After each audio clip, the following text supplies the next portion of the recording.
Hello प्यारे बच्चों, school champions में आपका स्वागत है।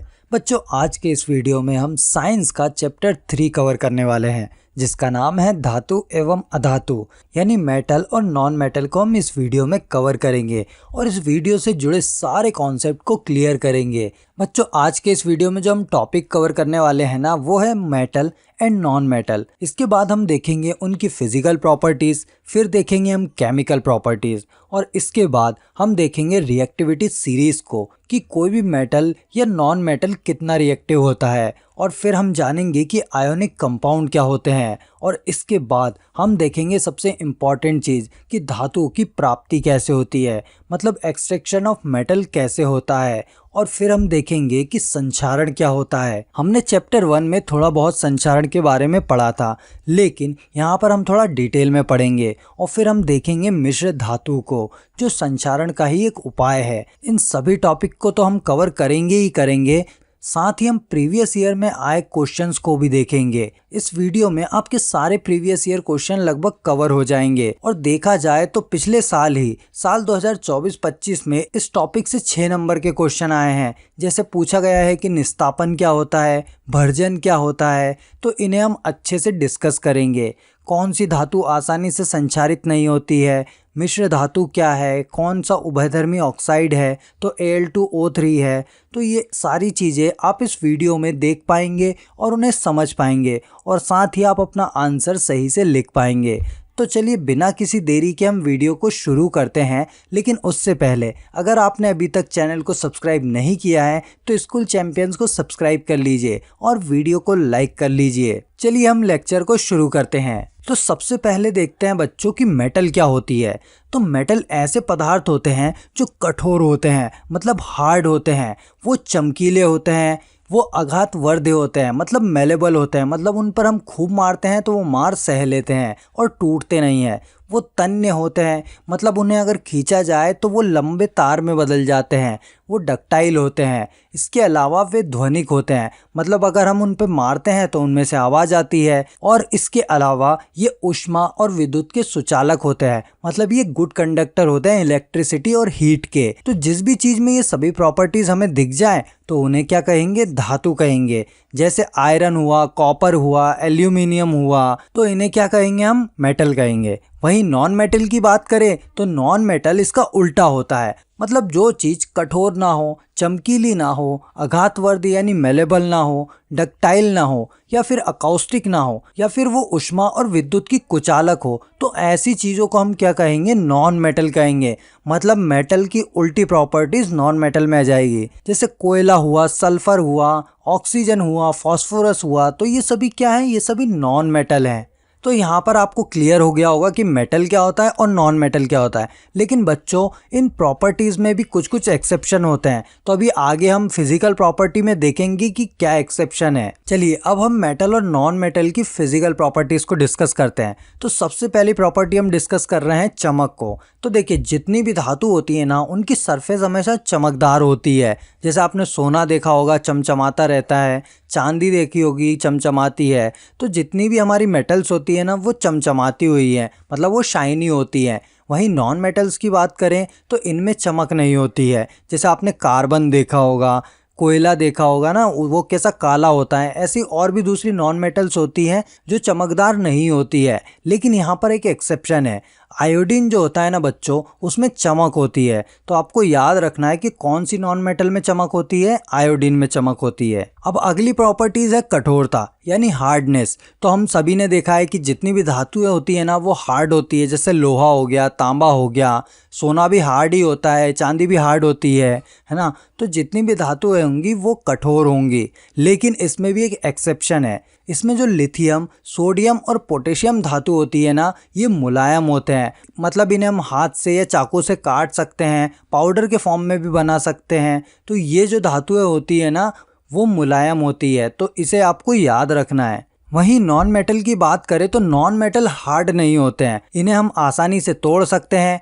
ये कभी कभी मुलायम तौर पर भी पाए जाते हैं, जैसे सल्फर हो गया, फास्फोरस हो गया। लेकिन इसमें भी एक एक्सेप्शन है, हीरा जो है ना वो सबसे कठोर होता है। देखिए हीरा जो है ना वो कार्बन से बनता है, हम सभी जानते हैं, और कार्बन एक नॉन मेटल है, इसलिए हीरा एक एक्सेप्शन है जो कठोरता वाली प्रॉपर्टी को फॉलो नहीं करता है। फिर हम बात करते हैं इलेक्ट्रॉन की। तो मेटल जो होते हैं ना वो इलेक्ट्रॉन डोनर होते हैं, मतलब वो इलेक्ट्रॉन देते हैं। जैसे सोडियम हो गया वो 1 इलेक्ट्रॉन देता है, मैग्नीशियम हो गया वो 2 इलेक्ट्रॉन देता है। वहीं अगर हम नॉन मेटल की बात करें ना तो ये इलेक्ट्रॉन को ग्रहण करते हैं, ये हमेशा इलेक्ट्रॉन को ग्रहण करेंगे। जैसे क्लोरीन हो गया वो 1 इलेक्ट्रॉन लेता है, ऑक्सीजन हो गया वो 2 इलेक्ट्रॉन लेता है। अब ये इलेक्ट्रॉन का लेना देना क्या चल रहा है ये कुछ समझ में नहीं आ रहा है, तो यहाँ पर मैं आपको थोड़ा सा ये जो इलेक्ट्रॉन के शेल्स है ना इनके बारे में समझा देता हूँ। तो देखिए कोई भी जो एलिमेंट होता है ना उसमें कुछ शेल्स होते हैं जिसमें इलेक्ट्रॉनों की संख्या निश्चित होती है। तो इसमें जो पहला शेल होता है ना उसको बोलते हैं के शेल, उसमें होते हैं 2 इलेक्ट्रॉन। फिर होता है एल शेल जिसमें आ सकते हैं 8 इलेक्ट्रॉन, अधिकतम 8 इलेक्ट्रॉन आ सकते हैं, इससे ज़्यादा नहीं लेंगे। फिर तीसरा होता है एम शेल जिसमें 18 इलेक्ट्रॉन आ सकते हैं, और चौथा होता है एन शेल जिसमें 32 इलेक्ट्रॉन तक आ सकते हैं। ठीक है, अब देखिए जो भी लास्ट वाला शेल होता है ना वो अपने आप को कंप्लीट करने की कोशिश करता है। मान लीजिए कि अगर वो एल शेल है तो उसमें हाईएस्ट इलेक्ट्रॉन कितने होंगे, 8 होंगे, तो वो ये कोशिश करेगा कि या तो 8 हो जाए या फिर पूरे हट जाएं। तो हर जो लास्ट शेल है ना वो अपने आप को कंप्लीट करने की कोशिश करेगा। इसी तरह देखिए जो नमक होता है ना उसमें क्या होता है, सोडियम क्लोराइड होता है, मतलब Na और Cl होता है। तो सोडियम तो एक धातु है और क्लोरीन एक धातु है। अब यहाँ पर सोडियम में देखो, सोडियम में यहाँ पर हमको पहले शेल में यानी के शेल में 2 इलेक्ट्रॉन दिख रहे हैं और दूसरे में 8 दिख रहे हैं, मतलब 2 तक तो ये फॉलो कर रहा है, पर तीसरे में हमको सिर्फ 1 ही दिख रहा है ना। और सोडियम क्या है, धातु है, मतलब अब ये जो लास्ट शेल है ना ये अपने आप को पूरा करने के लिए क्या करेगा, ये इलेक्ट्रॉन को दे देगा, क्योंकि ये किसी से 17 इलेक्ट्रॉन तो लेने से रहा तो इसे देना पड़ेगा। अब जब इसकी क्लोरीन के साथ रिएक्शन करवाएंगे ना तो ये केमिकल कंपाउंड कैसे बन जाएगा। तो देखिए क्लोरीन जो है, क्लोरीन में भी शेल्स हैं, तो पहले शेल में 2 इलेक्ट्रॉन हुए, दूसरे में 8 हुए और तीसरे में देखिए 7 इलेक्ट्रॉन थे। और क्लोरीन जो है वो नॉन मेटल है तो ये इलेक्ट्रॉन ले सकता है, तो इसने सोडियम से इलेक्ट्रॉन लेकर सोडियम का जो शेल है वो पूरा कर दिया और इसे अपने शेल में ले लिया, और इन दोनों ने आपस में मिलकर कंपाउंड बना लिया जिससे बन गया नमक। ठीक है, तो इस तरह से ये इलेक्ट्रॉन को देते हैं और लेते हैं। मेटल जो है वो इलेक्ट्रॉन को देगा और नॉन मेटल जो है वो इलेक्ट्रॉन को लेगा। आई थिंक आपको अब क्लियर हो गया होगा। अगली प्रॉपर्टी है अवस्था की। तो मेटल जो होते हैं ना वो कमरे के ताप पर ठोस होते हैं, यानी ये नॉर्मल टेम्परेचर पर सॉलिड होते हैं। जैसे आयरन हुआ, कॉपर हुआ, सोडियम हुआ, इन्हें हमने देखा है कि हमेशा सॉलिड ही रहता है। लेकिन यहाँ पर एक एक्सेप्शन है, पारा जो होता है ना वो ऐसी धातु है जो कमरे के ताप पर लिक्विड होती है। वहीं हम नॉन मेटल की बात करें ना तो ये रूम टेम्परेचर पर या तो ठोस हो सकती है या फिर गैसीय अवस्था में हो सकती है, जैसे सल्फर हुआ, ऑक्सीजन हुआ। लेकिन इसमें भी एक एक्सेप्शन है, ब्रोमीन जो होता है ना बच्चों वो हमेशा रूम टेम्परेचर पर लिक्विड अवस्था में होता है। जिस तरह से पारा धातु जो है ना वो रूम टेम्परेचर पर लिक्विड थी, उसी तरह ब्रोमीन अधातु भी रूम टेम्परेचर पर लिक्विड अवस्था में होगी। आगे हम बात करते हैं अघातवर्ध्यता की, यानी मेलेबिलिटी की। मेलेबिलिटी क्या होता है, किसी भी चीज को पीट कर उसका आकार बदल देना। तो धातु जो होती है ना इनको पीट कर या दबाव देकर हम पतली चादरों में बदल सकते हैं। जैसे सोना देखा होगा आपने, सोने को पीट पीट कर हम अलग अलग शेप में बना लेते हैं। कोई ताबीज़ बना लेता है, कोई मंगलसूत्र बना लेता है उसे गला के पीट कर, है ना, कोई कड़े बना लेता है। तो इस तरीके से इन्हें पीट कर पतली चादरों में बदला जा सकता है। लेकिन नॉन मेटल जो होती है ना इनको पीट कर पतली चादरों में नहीं बदला जाता। अगर बच्चों इन्हें पीटा जाएगा ना धातु को तो ये टूट जाएंगे। वहीं धातु जो है ना ये टूटते नहीं है, ये फैलते जाते हैं, इसलिए तो ये एक चद्दर में बदल जाते हैं, शीट में बदल जाते हैं। फिर अगली प्रॉपर्टी है तन्यता यानी डक्टाइलिटी। तो धातु जो होती है ना बच्चों इनको हम पतले तार के रूप में खींच सकते हैं। अब ये डक्टाइलिटी क्या होती है, देखिए तन्यता क्या होती है कि कोई भी धातु को जब हम खींचकर पतले तार में बदल देते हैं तो उसकी वही क्षमता तन्यता कहलाती है। कोई भी धातु जितना ज्यादा तन्य होगा उससे उतनी ही लंबी और पतली तार बनाई जा सकेगी। एग्जाम्पल के तौर पर तांबे को ले लो, उससे कितनी पतली पतली तारें बनाई जाती है। एल्यूमिनियम आपने देखा होगा, एल्यूमिनियम के भी तार बनते हैं। तो मेटल्स जो होती हैं वो तन्य होती हैं, मतलब उनमें तन्यता की प्रॉपर्टी पाई जाती है। वहीं नॉन मेटल की बात करें ना तो इनको पतले तार में नहीं बदला जा सकता। अगर नॉन मेटल्स को खींचा जाएगा तो वो टूट जाएंगे, तार नहीं बन पाएंगे। एग्जाम्पल के तौर पर गंधक हो गया यानी सल्फर हो गया, फास्फोरस हो गया, इनको अगर हम खींचेंगे तो ये तो टूट जाएंगे, फैल जाएंगे। मतलब नॉन मेटल्स जो होते हैं ना वो आमतौर पर पीटने पर या खींचने पर चूरे में बदल जाते हैं। ठीक है, फिर आगे हम बात करते हैं मेल्टिंग पॉइंट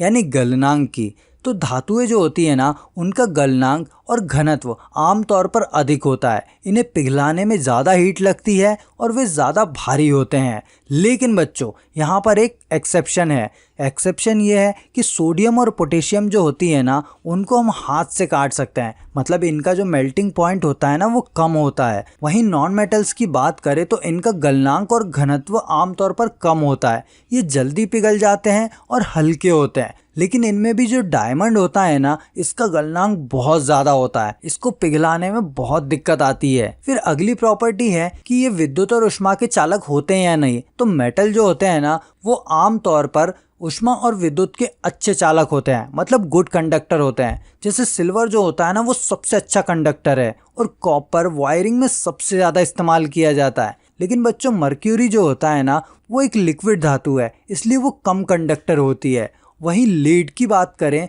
तो ये हीट का खराब कंडक्टर है। तो ये कुछ एक्सेप्शन है जिन्हें आपको थोड़ा सा दिमाग में रखना पड़ेगा, क्योंकि एग्जाम में ऑब्जेक्टिव में ही पूछ लिए जाते हैं कि मर्क्यूरी जो है वो गुड कंडक्टर है या नहीं, तो वो तो बैड कंडक्टर है। ठीक है, वहीं अगर हम नॉन मेटल की बात करें ना तो अधातु आमतौर पर विद्युत और ऊष्मा की कुचालक होती है, मतलब बैड कंडक्टर होती है। जैसे सल्फर हो गया, फास्फोरस हो गया, इनमें से अगर आप करंट पास करोगे या हीट पास करोगे तो बड़ी मुश्किल से होगी, इसलिए इन्हें बैड कंडक्टर कहा जाता है। लेकिन बच्चों ग्रेफाइट जो है ना वो एक अधातु होते हुए भी इलेक्ट्रिसिटी की अच्छी कंडक्टर है।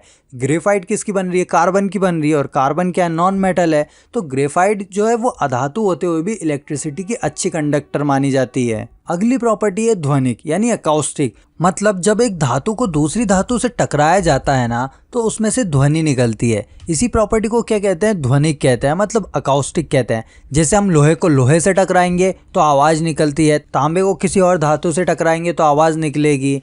ठीक है, लेकिन पारा एक लिक्विड मेटल है तो इसे ठोकने पर या इसे किसी धातु से टकराने पर आवाज़ नहीं आएगी, तो इसमें ध्वनिक वाली जो प्रॉपर्टी है वो नहीं पाई जाती।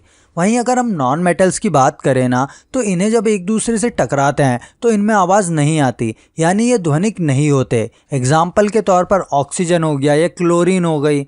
लेकिन बच्चों डायमंड जो है ना वो एक नॉन मेटल है, लेकिन ये ठोस होता है, इसलिए ये ध्वनिक है। अगर हम डायमंड से डायमंड टकराएंगे फिर डायमंड से कोई मेटल टकराएंगे तो आवाज़ आएगी, क्योंकि ये ठोस है, तो इसमें ये प्रॉपर्टी पाई जाती है। फिर अगली प्रॉपर्टी की बात करें तो मेटल और नॉन मेटल ऑक्साइड होते हैं या नहीं ये हम जान लेते हैं। तो देखिए बच्चों, मेटल जो होते हैं ना वो ऑक्सीजन के साथ मिलकर मेटेलिक ऑक्साइड बनाते हैं, और ये नेचर में क्षारक प्रवृत्ति के होते हैं, मतलब बेसिक नेचर के होते हैं, और ये पानी में मिलकर एल्कली भी बना सकते हैं। लेकिन बच्चों जिंक और एल्यूमिनियम के जो ऑक्साइड होते हैं ना वो उभयधर्मी होते हैं। अब ये उभयधर्मी ऑक्साइड क्या होते हैं ये अभी हम आगे वाली स्लाइड में देखेंगे। वहीं अगर हम नॉन मेटल की बात करें तो नॉन मेटल जो है वो ऑक्सीजन के साथ मिलकर नॉन मेटेलिक ऑक्साइड बनाते हैं, जो नेचर में एसिडिक प्रवृत्ति के होते हैं, मतलब अम्लीय प्रवृत्ति के होते हैं। लेकिन बच्चों ये पानी में मिलकर क्षार भी बना सकते हैं। अब इसमें भी एक एक्सेप्शन है कि जो कार्बन मोनोऑक्साइड होती है ना ये अधातु का ऑक्साइड है,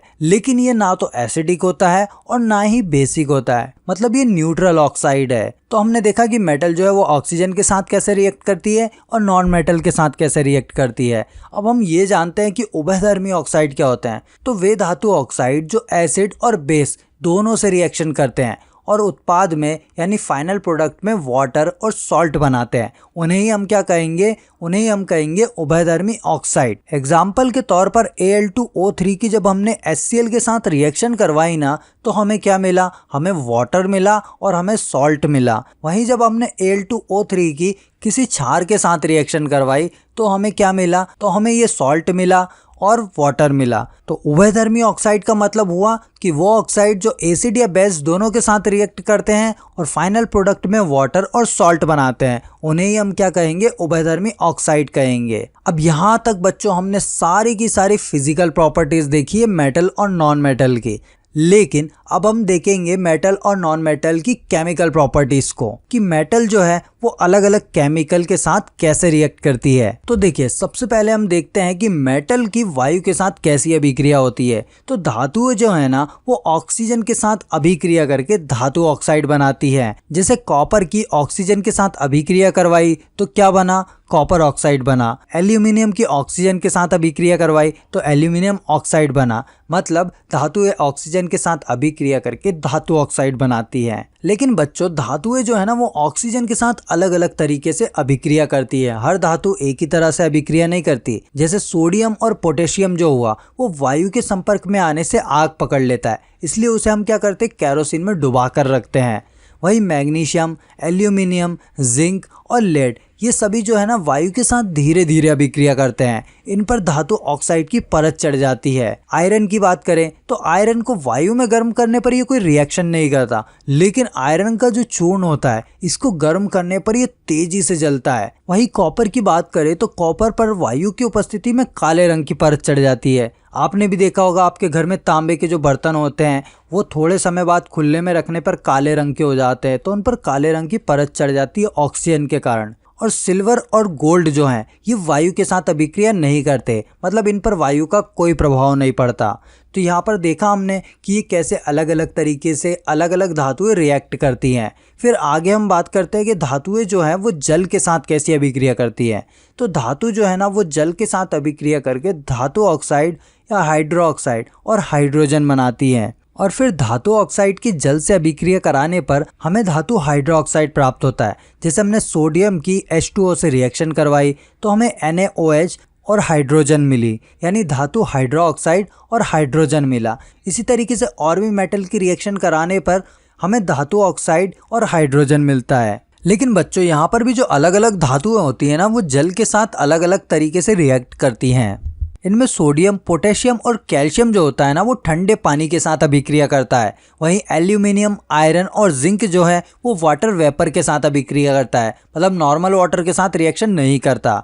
वहीं मैग्नीशियम की बात करें तो ये गर्म जल के साथ अभिक्रिया करता है। और कैल्शियम और मैग्नीशियम की जल से अभिक्रिया करवाने पर उत्पन्न हाइड्रोजन गैस के बुलबुले कैल्शियम मैग्नीशियम की सतह पर चिपक जाते हैं और ये तैरना प्रारंभ कर देते हैं। इसके अलावा गोल्ड, सिल्वर, कॉपर और लेड ये चारों जल के साथ अभिक्रिया नहीं करते हैं। तो यहाँ पर देखा आपने कि जो अलग अलग धातुएं है ना वो जल की अलग अलग अवस्था के साथ अभिक्रिया करती है। हर धातु नॉर्मल वाटर के साथ रिएक्शन नहीं करती है। चलिए अब आगे हम देखते हैं कि धातु जो है वो एसिड के साथ कैसे रिएक्ट करती है। तो धातु को जब एसिड के साथ रिएक्ट करवाया जाता है तो हमें मिलता है लवण और हाइड्रोजन, मतलब सॉल्ट और हाइड्रोजन प्राप्त होता है। जैसे आयरन की हमने HCl के साथ रिएक्शन करवाई तो हमें सॉल्ट मिला, FeCl2 और हाइड्रोजन मिला। इसी तरीके से एल्यूमिनियम की रिएक्शन भी जब करवाएंगे ना तो हमें सॉल्ट और हाइड्रोजन मिलेगा।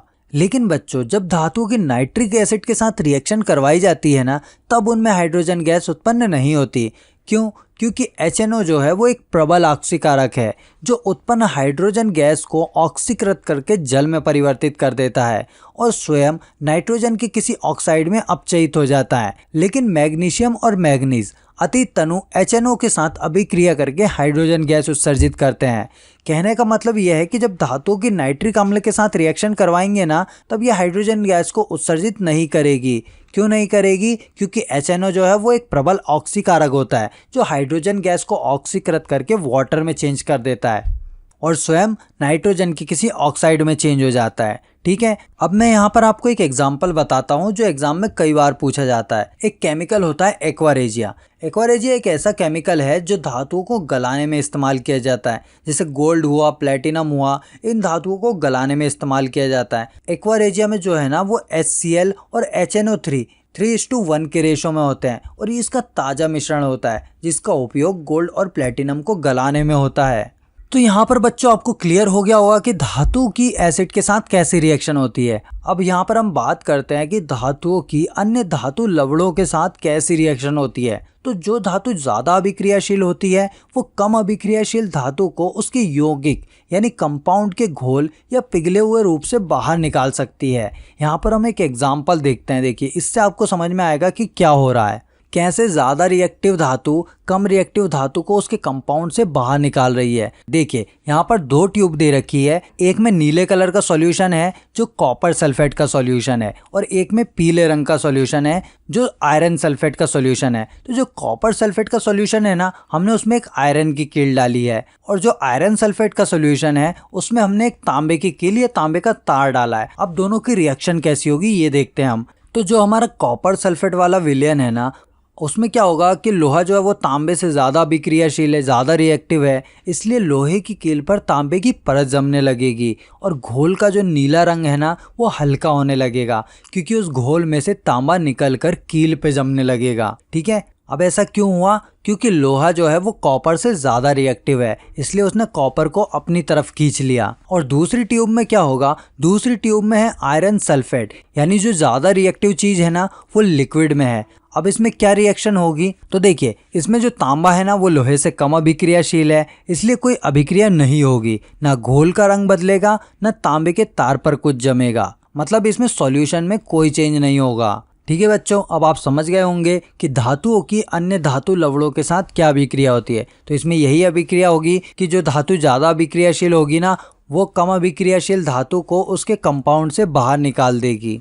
ठीक है, आई थिंक आपको ये बात क्लियर हो गई होगी। अब यहाँ पर हमने बात की थी कि अभिक्रियाशील होती है धातु, लेकिन ये अभिक्रियाशीलता क्या होती है तो इसको हम देखेंगे सक्रियता श्रेणी में, यानी रिएक्टिविटी सीरीज में। अब सक्रियता श्रेणी क्या होती है? तो रिएक्टिविटी सीरीज वह लिस्ट होती है जिसमें धातु की क्रियाशीलता यानी उनकी रिएक्टिविटी को अवरोही क्रम यानी डिसेंडिंग ऑर्डर में व्यवस्थित किया जाता है। जो धातु सबसे ज्यादा तेज रिएक्शन करती है वो सबसे ऊपर होगी और जो सबसे कम रिएक्शन करती है वो नीचे होगी।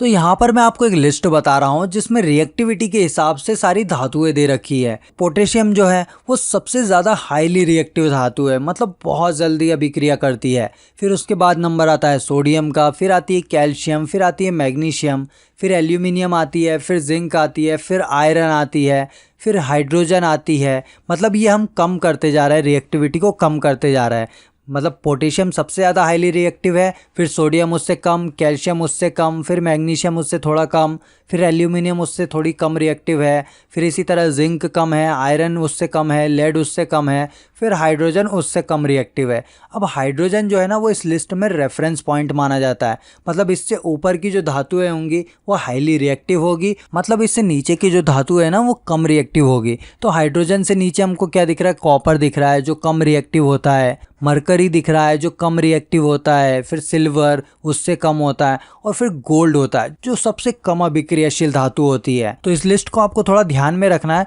मैं आगे चल के इसकी एक ट्रिक से रिलेटेड वीडियो भी बना दूंगा जिसमें मैं रिएक्टिविटी सीरीज और ये जितनी भी धातु है ना इनको इनके क्रम से याद करने की एक ट्रिक बना दूंगा।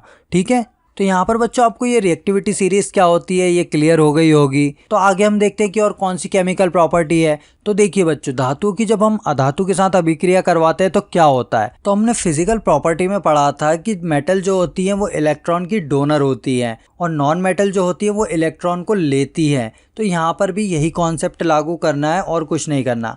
तो यहाँ पर देखिए हर एलिमेंट की एक प्रवृत्ति होती है कि उसका संयोजकता कोश पूरा हो जाए। मैंने आपको बताया था ना कि जो लास्ट वाला आउटर शेल है वो पूरा होना चाहिए, हर एलिमेंट यही चाहता है। तो इसी वजह से ये आपस में क्रिया करते हैं जिसे क्या कहा जाता है? अभिक्रियाशीलता कहा जाता है। तो अब यहाँ पर जो धातुएं होती है ना इनका आउटर शेल में क्या होता है? ये इलेक्ट्रॉन को छोड़ते हैं, मतलब ये पॉजिटिव आयन देते हैं, मतलब इनमें से जो निकलने वाला आयन है वो पॉजिटिव आयन है। और वहीं अधातु जो है वो बाहर से इलेक्ट्रॉन लेते हैं, तो इसे क्या कहेंगे? ऋण आयन कहेंगे। इस कॉन्सेप्ट को हम पहले बहुत अच्छे से समझ चुके हैं और इसके माध्यम से हमने NaCl यानी नमक बनाया था और यहाँ पर आपको वही एग्जाम्पल दिख रहा है। लेकिन बच्चों ये जो नमक बना है ना इसको क्या कहेंगे हम? इसको कहेंगे हम आयनिक यौगिक। आयनिक यौगिक क्यों कहेंगे और ये क्या होता है? तो चलिए अब हम यहाँ पर जान लेते हैं। तो आयनिक यौगिक जो होता है ना वो ऐसे यौगिक होते हैं जो इलेक्ट्रॉन के आदान प्रदान से बनते हैं। जैसे सोडियम क्लोराइड में आदान प्रदान हुआ ना इलेक्ट्रॉन का, उसी तरीके से बनते हैं, तो उन्हीं को क्या कहेंगे हम, आयनिक यौगिक कहेंगे। ऐसे यौगिक जो इलेक्ट्रॉन के एक्सचेंज से बनेंगे उन्हें हम आयनिक यौगिक कहेंगे। अब इनकी प्रॉपर्टीज क्या होती हैं, तो आयनिक यौगिक जो होते हैं ना वो ठोस होते हैं, कठोर होते हैं और भंगुर होते हैं। मतलब ये ठोस तो होते हैं लेकिन टूट जाते हैं। वहीं इनका गलनांक और क्वथनांक जो होता है ना वो ज्यादा होता है, मतलब मेल्टिंग पॉइंट बहुत ज्यादा होता है। और इनकी घुलनशीलता की बात करें तो ये जल में घुलनशील होते हैं, परंतु पेट्रोल और केरोसिन में अघुलनशील होते हैं। और ये जो आयनिक यौगिक होते हैं ना ये जलीय विलयन और गलित रूप से विद्युत का चालन करते हैं, लेकिन ठोस अवस्था में विद्युत का चालन नहीं करते। यानी ये जब ठोस अवस्था में होते हैं तो ये इलेक्ट्रिसिटी के कंडक्टर नहीं होते हैं, लेकिन जब ये वाटर सॉल्यूशन में होते हैं तो ये विद्युत का चालन करते हैं, मतलब इलेक्ट्रिसिटी के कंडक्टर बन जाते हैं। तो आई थिंक बच्चों आपको आयनिक यौगिक या आयनिक कंपाउंड क्या होता है ये क्लियर हो गया होगा। अब हम बात करते हैं कि धातु की प्राप्ति कैसे होती है। तो बच्चों धातुओं की प्राप्ति मुख्य तौर पर 3 तरीकों से होती है। पहला है कि धातु का निष्कर्षण करके हम धातु को प्राप्त कर सकते हैं, मतलब एक्सट्रैक्शन ऑफ मेटल से प्राप्त कर सकते हैं। दूसरा ये है कि हम अयस्कों का समृद्धिकरण यानी एनरिचमेंट करके उन्हें प्राप्त कर सकते हैं। और तीसरा तरीका ये है कि धातु का परिष्करण करके यानी हम उन्हें फिनिशिंग करके प्राप्त कर सकते हैं। अब ये 3 तरीके तो है, लेकिन इनके अंदर भी काफ़ी सारी प्रोसेस होती है। हर तरीके के अंदर अलग अलग प्रोसेस से धातु की प्राप्ति होती है। अब वो तरीके क्या हैं ये तो हम आगे जानेंगे ही, लेकिन इससे पहले हमें 3 चीज़ें समझ लेनी चाहिए जो इसका बेस बनाती है। वो 3 चीज़ें कौन सी हैं? वो 3 चीज़ें हैं खनिज, अयस्क और गैंग। ये तीनों क्या होते हैं? तो सबसे पहले बात करते हैं खनिज की। खनिज क्या होते हैं बच्चों?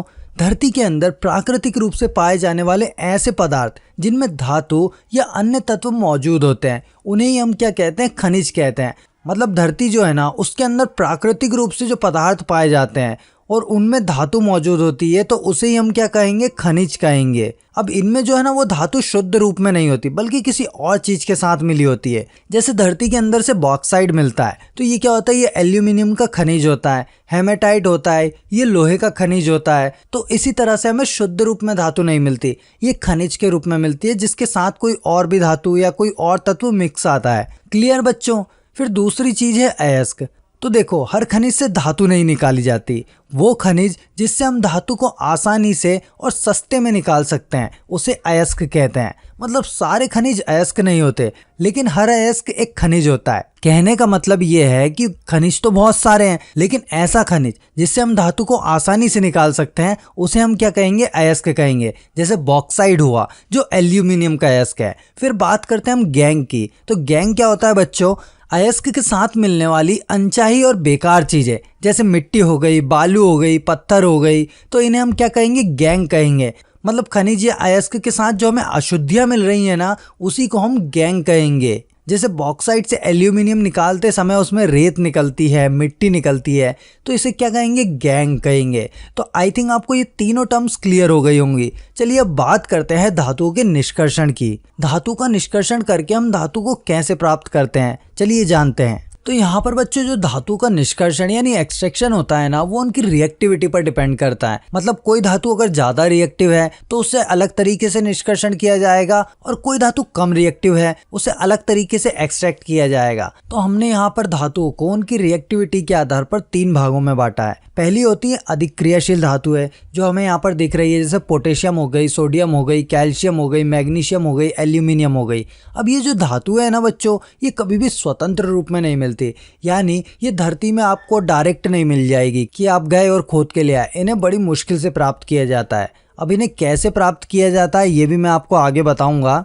वैसे आमतौर पर इन्हें विद्युत अपघटन विधि द्वारा प्राप्त किया जाता है। फिर आती है मध्यम क्रियाशील यानी मीडियम रिएक्टिव धातु है। तो ये कैसे प्राप्त होती है? ये ऑक्साइड, सल्फाइड या कार्बोनेट के रूप में प्राप्त होती है। इनमें कौन कौन सी धातुएं होती हैं? तो जिंक होती है, आयरन होती है, लेड होती है, हाइड्रोजन होती है और कॉपर होती है। तो ये सभी धातुएं जो है ना वो भी स्वतंत्र रूप से नहीं मिलती है, ये भी ऑक्साइड या सल्फाइड या फिर कार्बोनेट के रूप में हमें मिलती है, और फिर हमें कार्बन के उपयोग से अपचयन करके इन धातुओं को प्राप्त करना पड़ता है।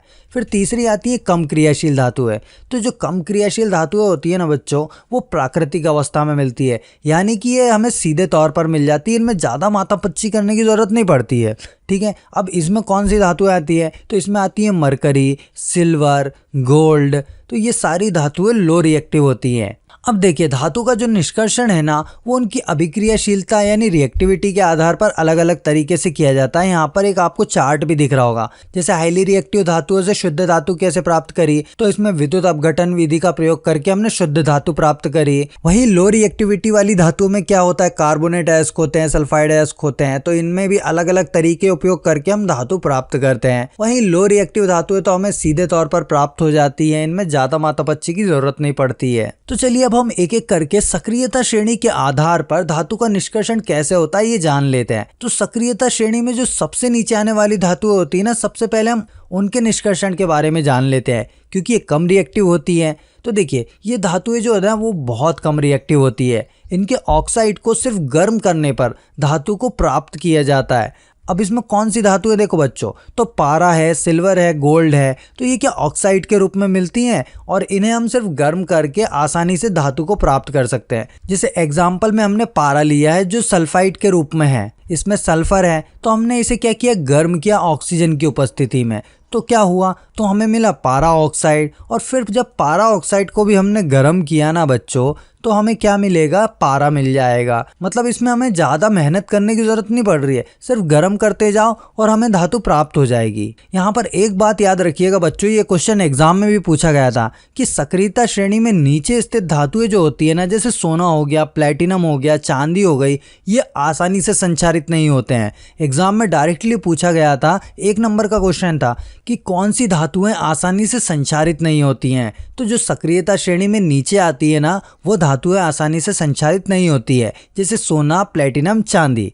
ठीक है, क्लियर बच्चों। अब आगे हम देखते हैं कि सक्रियता श्रेणी के मध्य में आने वाली धातु का निष्कर्षण कैसे किया जाता है। तो सक्रियता श्रेणी के मध्य में कौन सी धातुएं आती हैं, जिंक होती है, आयरन होती है, लेड होती है, हाइड्रोजन होती है और कॉपर होती है। और ये धातु हमें आसानी से नहीं मिलती, स्वतंत्र रूप से नहीं मिलती। नेचर में ये सल्फाइड या कार्बोनेट के रूप में पाई जाती हैं। अब ये सल्फाइड और कार्बोनेट क्या होते हैं, तो सल्फाइड मतलब सल्फर, मतलब उस धातु के साथ सल्फर भी है, और कार्बोनेट मतलब उस धातु के साथ CO3 भी है। ठीक है, अब यहाँ पर देखिए बच्चों, अब ये जो सल्फाइड अयस्क होते हैं ना बच्चों, इनको सबसे पहले हम भर्जन करेंगे, मतलब उनकी रोस्टिंग करेंगे। तो सल्फाइड अयस्क को तेज गर्म करके उसमें से गंदगी और गैसें निकाल देते हैं, ताकि बाद में धातु को आसानी से निकाला जा सके। यहाँ पर हमने इसकी इक्वेशन भी लिखी है कि 2ZNS, मतलब ये जिंक का सल्फाइड है, और इसे ऑक्सीजन की उपस्थिति में खूब गर्म किया, तो क्या मिला, तो हमें मिला ZnO, मतलब जिंक ऑक्साइड मिला, और सल्फर डाइऑक्साइड गैस बाहर निकल गई। तो यहाँ पर हमें जिंक ऑक्साइड तो प्राप्त हो गया। अब आगे हमें है ना इससे धातु प्राप्त करने के लिए इसमें से बस ऑक्सीजन खत्म करनी है। और आप जानते हैं, हमने ऊपर भी देखा था कि ऑक्सीजन खत्म करने के लिए सिर्फ उसे गर्म करना होगा, ज़्यादा कुछ नहीं करना है। ठीक है बच्चों, अब यहाँ पर सल्फाइड अयस्क की तो बात कर ली हमने, अब लेकिन कार्बोनेट अयस्कों को कैसे करेंगे। तो देखिए बच्चों, कार्बोनेट अयस्क का हमें निस्तापन करना होता है, मतलब कैल्किनेशन करना होता है। तो इसमें क्या होता है, बिना ऑक्सीजन के कार्बोनेट अयस्क को गर्म किया जाता है और उसमें से पानी और गैस को निकाला जाता है। जैसे ZnCO3 था, यानी जिंक का कार्बोनेट था, इसे हमने खूब गर्म किया बिना ऑक्सीजन की उपस्थिति में। तो इसमें से क्या हुआ, कार्बन डाइऑक्साइड गैस बाहर निकल गई और जिंक ऑक्साइड हमें मिल गया। तो दोनों ही तरीकों में हमें जिंक ऑक्साइड मिल जाता है, मतलब उस धातु का ऑक्साइड मिल जाता है। अब हमें क्या करना है, अब हमें इसमें से ऑक्सीजन हटानी है। तो ऑक्सीजन हटाने के लिए हम क्या करेंगे, अपचयन विधि का उपयोग करेंगे। हमने चैप्टर 1 में भी पढ़ा था कि किसी पदार्थ से या किसी तत्व से ऑक्सीजन को हटाने के लिए अपचयन विधि का उपयोग करते हैं। तो अपचयन क्या होता है, किसी पदार्थ से ऑक्सीजन हटाना या इलेक्ट्रॉन जोड़ना ताकि वह धातु में बदल जाए। तो यहाँ पर हमने जिंक ऑक्साइड का कार्बन के साथ अपचयन करवाया और उसे गर्म किया। तो इससे क्या हुआ बच्चों, तो इससे हमें प्योर जिंक मिल गया और कार्बन मोनोऑक्साइड गैस बन के बाहर निकल गई। तो इस तरह से हमने मीडियम रिएक्टिव धातुओं का निष्कर्षण किया। तो बच्चों, ये भी निष्कर्षण वाला तरीका आपको क्लियर हो गया होगा। साथ ही आपको ये भर्जन और निस्तापन क्या होते हैं ये भी क्लियर हो गया होगा। अभी हाल ही में इससे क्वेश्चन पूछा गया था कि भर्जन और निस्तापन क्या होता है, तो आपने इसे अच्छे से समझ लिया होगा, मैं ये उम्मीद करता हूँ। अब आगे हम बात करते हैं बच्चों सक्रियता श्रेणी में सबसे ऊपर आने वाली धातुओं के निष्कर्षण की। तो सबसे ऊपर कौन कौन सी धातुएं आती हैं? तो सबसे ऊपर आती है पोटेशियम, सोडियम, कैल्शियम, मैग्नीशियम और एल्यूमिनियम। ये होती हैं हाईली रिएक्टिव, ये स्वतंत्र रूप से नहीं मिलती है। और इन्हें प्राप्त करने का क्या तरीका है? विद्युत अपघटन। तो सबसे पहले तो हम इनके बारे में थोड़ा सा पढ़ लेते हैं। तो सबसे पहले तो देखिए, ये जो धातुएं होती है ना, ये ज्यादा अभिक्रियाशील होती है, मतलब हाईली रिएक्टिव होती है। इन्हें कार्बन से गर्म करके अलग नहीं किया जा सकता, मतलब हम इनका अपचयन करके इन्हें अलग नहीं कर सकते, क्योंकि ऑक्सीजन के साथ बहुत मजबूती से जुड़ी होती है। अब ये जो हाईली रिएक्टिव धातु है, ये ऑक्सीजन के साथ जुड़ी हुई है। तो हम क्या करेंगे? तो हम विद्युत अपघटन प्रक्रिया का उपयोग करेंगे, इलेक्ट्रोलाइसिस का उपयोग करेंगे। अब इसमें हम धातु कैसे प्राप्त करेंगे? तो यहाँ पर आपको एक पिक्चर दिख रही है, जिसमें क्या है, एक NaCl का सॉल्यूशन है, मतलब सोडियम क्लोराइड का। तो हम क्या करेंगे बच्चों, ये जो सॉल्यूशन है इसमें करंट पास करेंगे एक बैटरी की मदद से। उससे क्या होगा बच्चों कि इसका जो एनोड है उस पर क्लोरीन जमा हो जाएगा, मतलब उस पर माइनस वाली चीजें आ जाएंगी। हमने वो पढ़ा था नमक कैसे बनाया था, वो इलेक्ट्रॉन की डोनर होती है और जो अधातु होती है वो इलेक्ट्रॉन लेने वाली होती है। तो यहाँ पर इलेक्ट्रोलिसिस में क्या होगा कि जो क्लोरीन है वो एनोड पर जाकर चिपक जाएगा और जो सोडियम है वो कैथोड पर जाकर चिपक जाएगा। इस तरह हमें सोडियम अलग से प्राप्त हो जाएगा। तो देखा बच्चों आपने किस तरह से धातु का निष्कर्षण किया जाता है, किस तरह से सक्रियता श्रेणी के आधार पर उन्हें बांटकर उनका अलग अलग तरीके से हम निष्कर्षण करते हैं, जिनमें सक्रियता श्रेणी में सबसे ऊपर आने वाली धातुओं का निष्कर्षण बहुत टफ तरीके से किया जाता है, उन्हें आसानी से प्राप्त नहीं किया जा सकता। क्लियर बच्चों? अब हम बात करते हैं कि अयस्कों का समृद्धिकरण कैसे किया जाता है, यानी एनरिचमेंट ऑफ ओर्स कैसे किया जाता है। पहले तो ये जान लेते हैं कि अयस्कों का समृद्धिकरण होता क्या है। तो देखिए, अयस्कों को इस लायक बनाना कि उनसे धातु आसानी से और ज्यादा मात्रा में निकाली जा सके। अब अयस्क क्या होते हैं? जिनमें धातु होती है और थोड़ी बहुत अशुद्धियां होती हैं।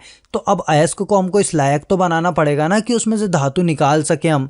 तो इसके लिए अलग अलग तरीके यूज किए जाते हैं। पहला तरीका है गुरुत्व पृथक्करण, मतलब ग्रेविटी सेपरेशन। ये होता है भारी अयस्क के लिए। इसमें क्या होता है कि इसमें पानी में बहाकर हल्की अशुद्धियां हटाई जाती है, जैसे मिट्टी हो गई, रेत हो गई। इसको क्या करेंगे? पानी में बहाकर अशुद्धियां हटा देंगे। फिर बात करते हैं चुंबकीय पृथक्करण की। तो ये चुंबकीय अयस्क के लिए इस्तेमाल की जाती है, मतलब ऐसी धातु के लिए इस्तेमाल की जाती है जिन्हें चुंबक से अलग किया जा सके।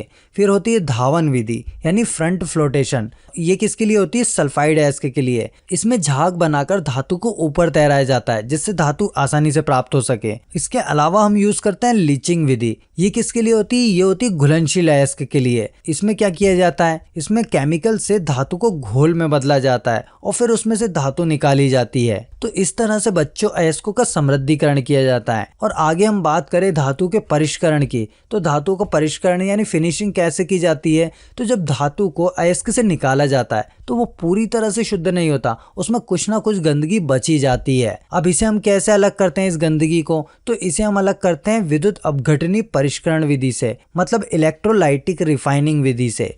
ये तरीका जिंक, कॉपर, टीन, निकल, सिल्वर, गोल्ड जैसी धातु को शुद्ध करने के लिए इस्तेमाल किया जाता है। अब इसमें भी धातु के सल्फाइड का जो सॉल्यूशन होता है उसमें क्या होता है? करंट पास किया जाता है। करंट पास करने पर क्या हो जाता है? अशुद्ध धातु जो है ना वो एनोड पर जाकर चिपक जाती है और शुद्ध धातु की पतली परत कैथोड पर जाकर चिपक जाती है और बाकी की जो अशुद्धियां होती है ना वो सॉल्यूशन में नीचे बैठ जाती हैं। अब ये जो अशुद्धि होती है ना बच्चों, इसे कहा जाता है एनोड पंख। एग्जाम में पूछ लिया जाता है कि एनोड पंख क्या होता है। तो विद्युत अपघटनी परिष्करण विधि में जो अशुद्धि निकलती है उसे एनोड पंख कहा जाता है। क्लियर बच्चों? अब यहाँ पर बच्चों हमने धातु को प्राप्त करने के सारे तरीकों के बारे में जान लिया है। रिएक्टिविटी सीरीज के आधार पर धातु कैसे निकाली जाती है और उनका परिष्करण, निष्कर्षण कैसे किया जाता है, ये सब कुछ जान लिया है। अब हम बात करते हैं संक्षारण की। संक्षारण हमने चैप्टर 1 में भी पढ़ा था। अब ये जो संक्षारण होता है ना बच्चों, ये धातु का सबसे बड़ा दुश्मन होता है, मतलब उसको खराब करने वाला होता है। तो संक्षारण होता क्या है कि जब भी कोई धातु हवा, पानी या नमी के संपर्क में आती है तो वो धीरे धीरे खराब होने लगती है। जैसे लोहे में हवा और नमी लगने से उस पर जंग लग जाती है। आपने देखा होगा कि लोहा लाल होने लगता है, उस पर जंग लगती है और उसके बाद वो खराब होने लगता है। चांदी होती है, चांदी को हम देखते हैं कि वो पानी के संपर्क में आने पर, हवा के संपर्क में आने पर काली पड़ जाती है। क्यों पड़ जाती है? क्योंकि वो सल्फर से अभिक्रिया कर लेती है। ऐसे ही कॉपर होता है, ये भी हवा और पानी के संपर्क में आने पर धीरे धीरे खुद पर परत बना लेता है हरे रंग की। तो ये किसके कारण बना रहा है? CO2 के कारण बना रहा है। तो इस तरह से संक्षारण के कारण धातुएं धीरे धीरे खराब होने लगती हैं। अब इससे बचने के उपाय क्या हैं बच्चों?